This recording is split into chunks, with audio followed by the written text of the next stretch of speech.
დღეს ვსაუბრობთ საბურავზე.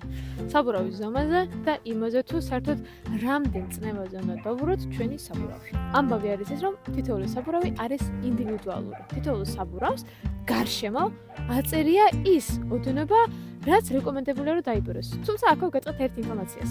ასფალტზე საბურავის ბერავთ რაც შეიძლება უფრო კარგ წნევაზე, ხოლო გრუზე გადასვლის დროს ვუშვებთ. რომ მოჭიდება ქონდეს უფრო კარგი და არ მოსწრიალდეთ. ამ შემთხვევაში ჩემს ველოსიპედზე განახებ თუ სადაც წერია წნევები, მოდი უფრო დეტალურად ნახოთ. მაქვს ვიტორიას ლეგენდარული საბურავი, ვიტორია ბარზო, რომელიც არის ტუბლესი და თუ ტუბლესია, ტუბლესი ოდნავ სხვანაირად იზომება წნევა, მაგრამ მაგას სხვა ვიდეოს დროს არ გხსნით, თუმცა წერია არის ტუბლესი, ანუ უკამერო მინიმუმი არის 2.0 ბარიდან მაქსიმუმ არის 4.0 ბარამდე. PCI-ს ანალოგი დაწერია 29 PCI-დან 58 PCI-მდე.